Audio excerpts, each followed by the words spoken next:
Hey guys, Chad Lyman here, Progressive Force Concepts, Code 4 Concepts. I got a question online from a guy who is actually a doorman at a club. And so he has to move people in and out. He says, how do I move people in a crowd? What are some effective ways to move someone from point A to point B? Now, while I'm not a security guard or a doorman, I am a police officer. I do work in Vegas. There's many large events we go to where I've got to move the person from point A to point B. There's a few considerations there. It changes things when I'm in a crowd or on a dance floor, I'm in a crowd of hundreds of people. It changes things when I have to move them from point A to point B. I definitely don't want to take someone to the ground in the middle of a large group of people. And this guy's question was, how do I move someone through a large group of people? What I'm going to show you today will be, granted, in a pretty open air. It's just going to be me and the guy I'm showing you.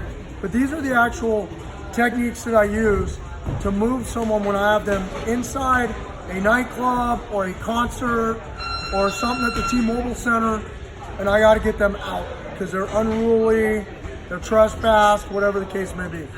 And I use these go-to things all the time. When you look at your environment, wherever you work, you also have to look at what are my exits. Where are areas I could get this person if I have to move from point A to point B that I don't have 5 of his friends around me? The other thing I want you guys to consider out there is compliance is key. If I can gain compliance, that is my goal in every law enforcement context.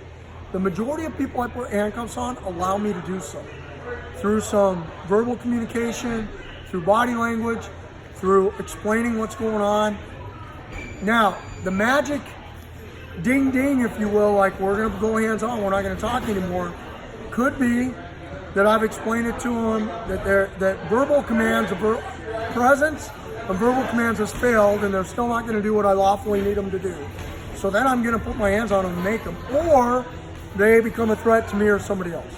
And that could be through verbal threats, that could be through body language of assuming stances, that could be encroaching up on me, that could be beginning to spit as they talk, that could be different tones of voice, that could be profanity, that could be all kinds of things that I would articulate later.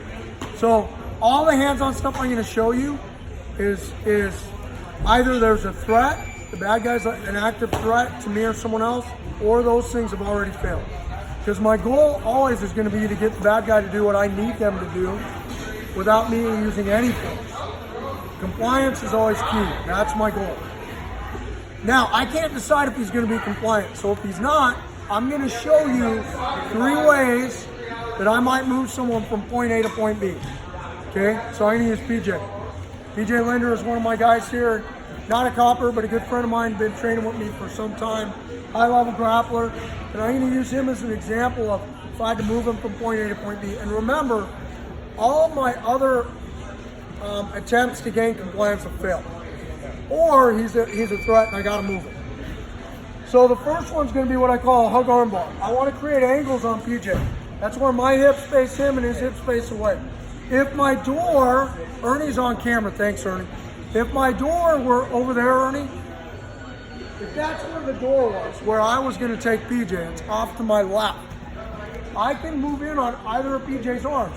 Now if the crowd is this way, I'm gonna move in here. If the crowd is that way, I'm gonna take this arm. If they're both places, I've just gotta get one and go. As I move in, I'm gonna attach high above PJ's elbow. I don't wanna reach